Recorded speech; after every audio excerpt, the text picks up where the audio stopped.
예수님의 눈으로. 앨런 에임스의 영적 기록. 1996년 2월 11일. 곁에서 걷고 있던 바르톨로메오가 이상하다는 듯이 물었다. 선생님, 만약 하느님의 왕국이 모든 사람을 위한 것이라면 어찌하여 유다 민족만이 하느님의 뜻을 이루도록 선택되었습니까? 하느님께서 당신의 자식들을 바라보셨을 때 당신의 뜻과 가장 가까이 살고 있는 사람들이 이스라엘의 아들과 딸들이었다.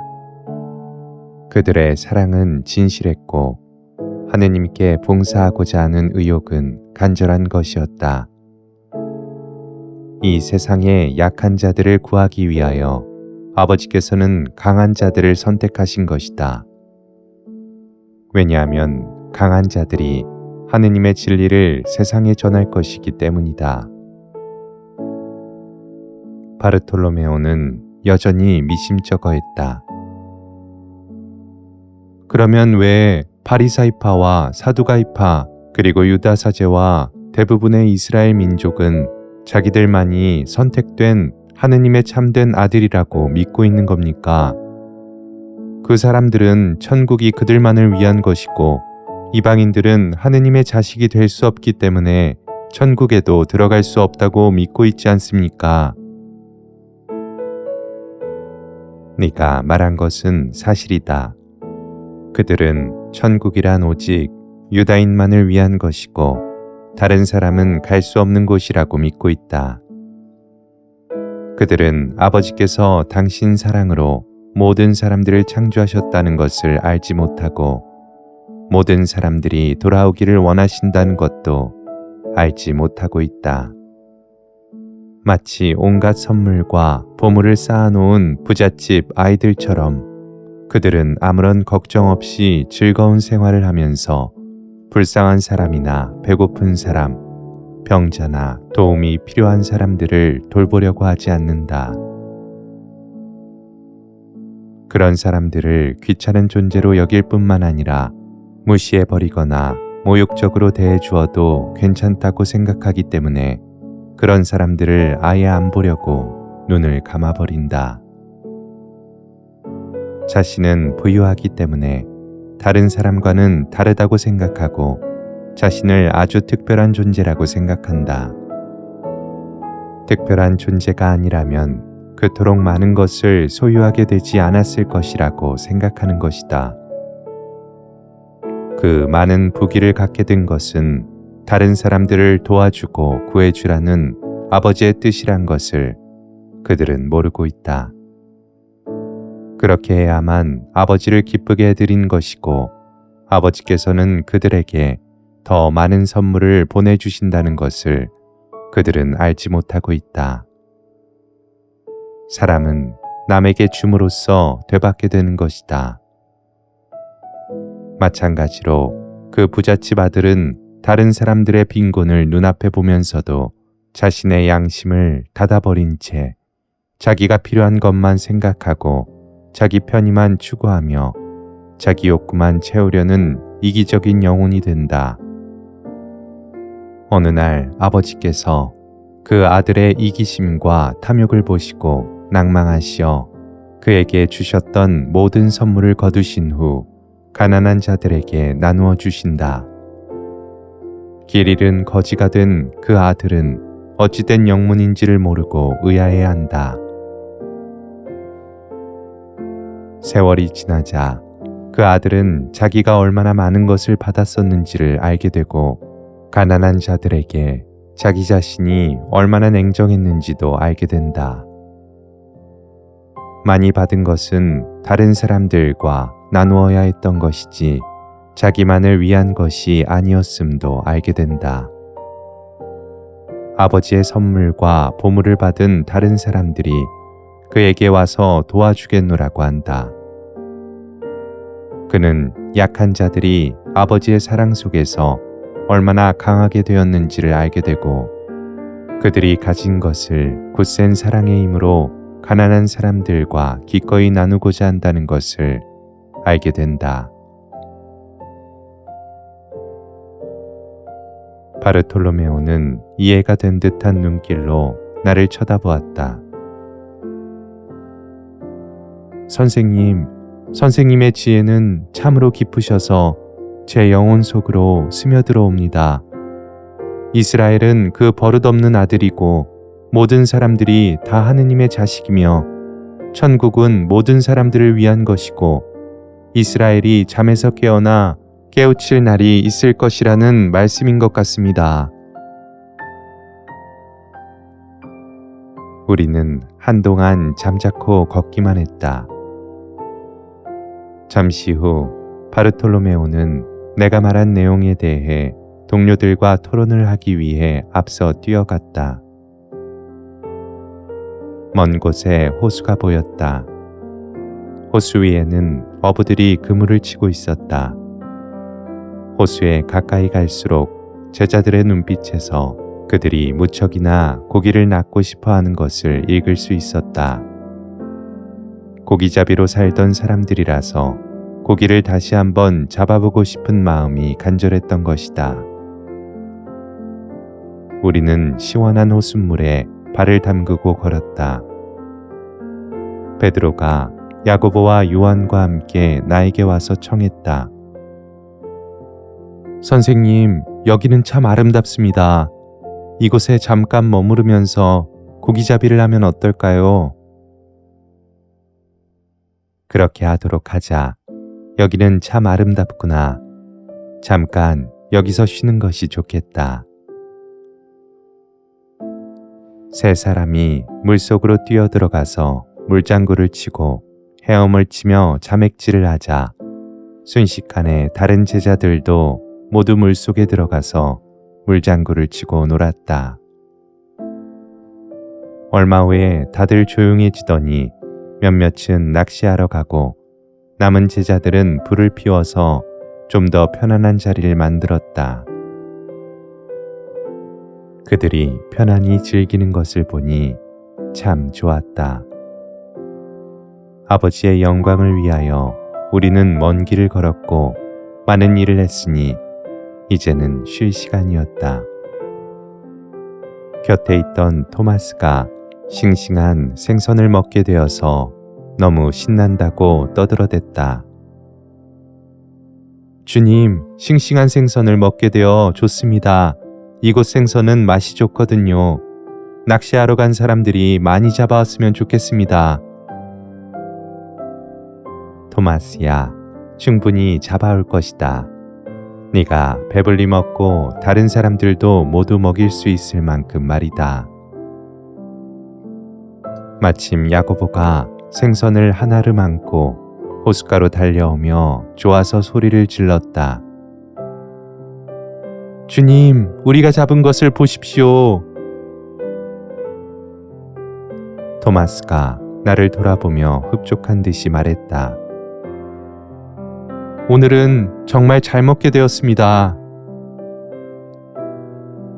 토마스의 눈을 들여다보았는데 그 눈은 환희로 가득 차 있었고 먹을 음식에 대한 기쁨이 담겨 있었다.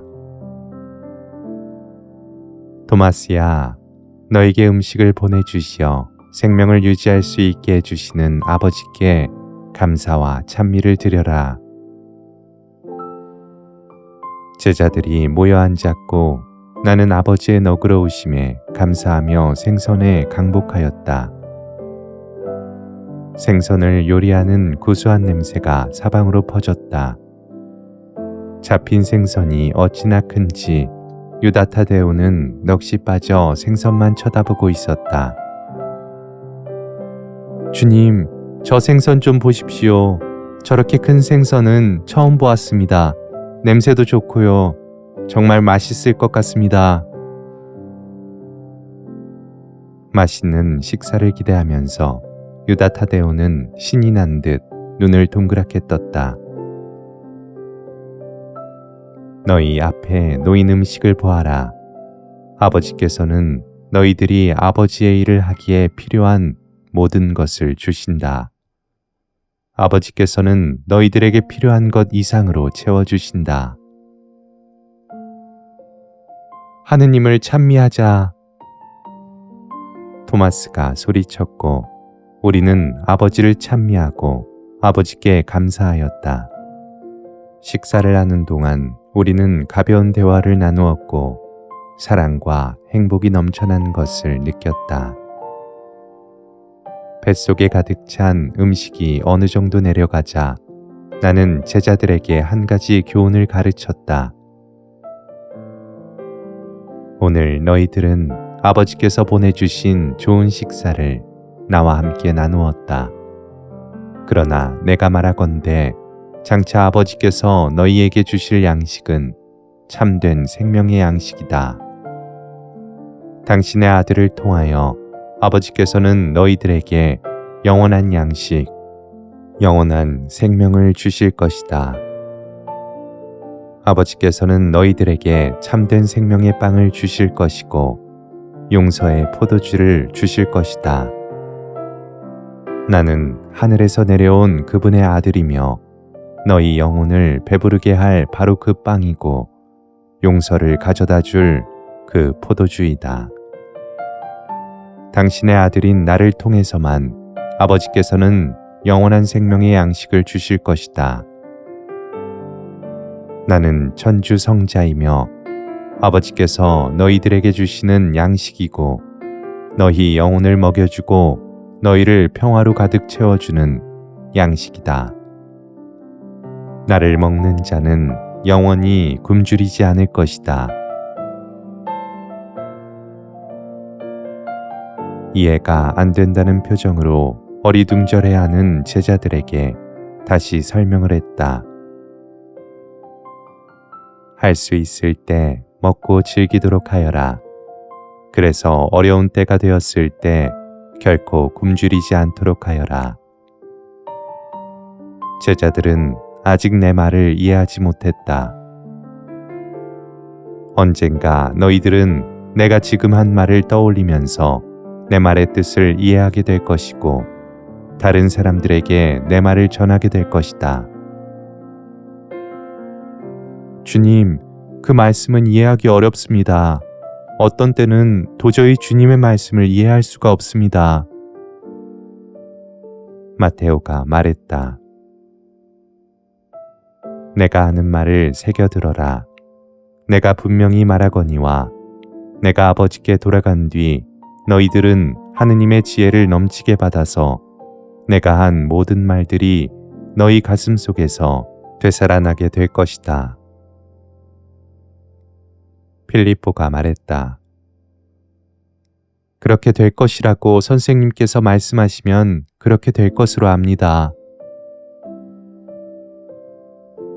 가르침이 끝나자 제자들은 각자의 생각에 잠긴 채 자리에 누워 잠을 청했다.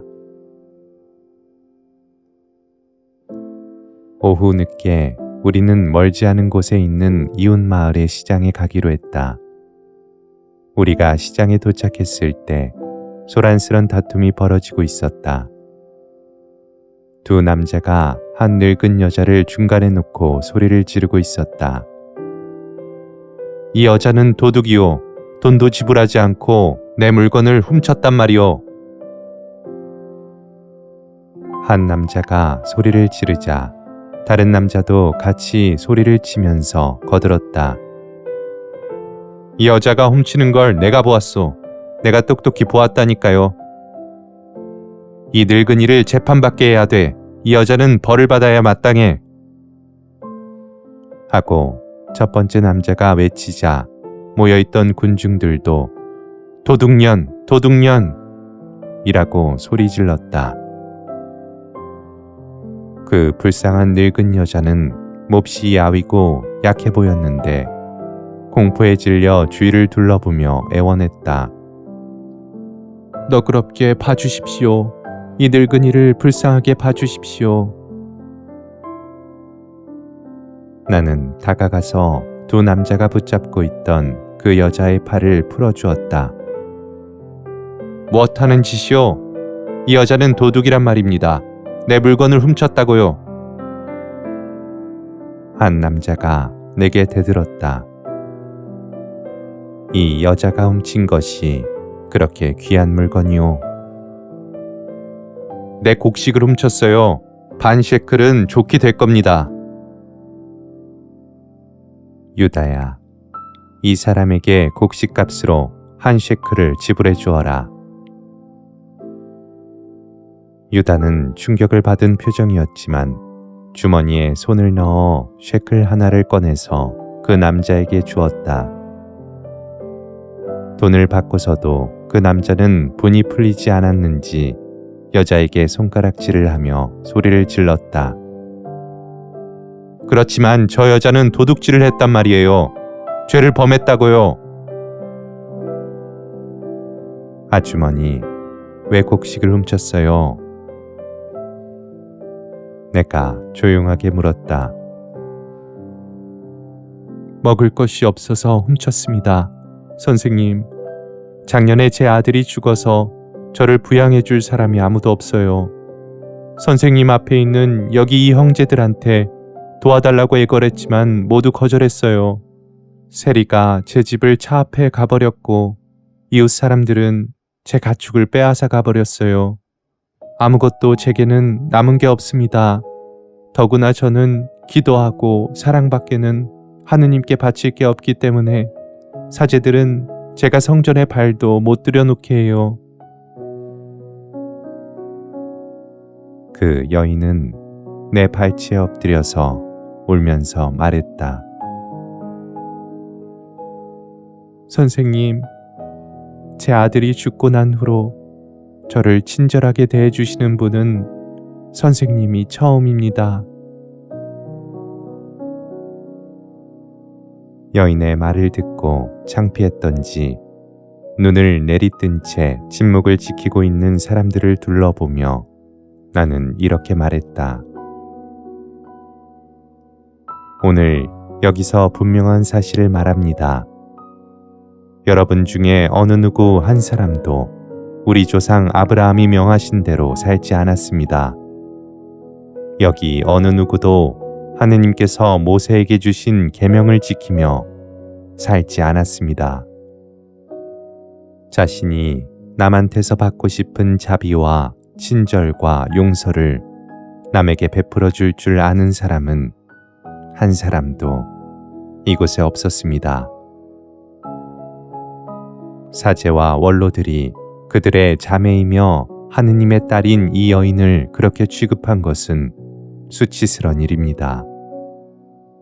사제와 원로들은 자신만을 생각하면서 자기 재산과 명예만 생각하고 있습니다. 도움을 받아야 할 사람들은 그들을 도와주어야 할 사람들로부터 오히려 천대를 받고 있습니다.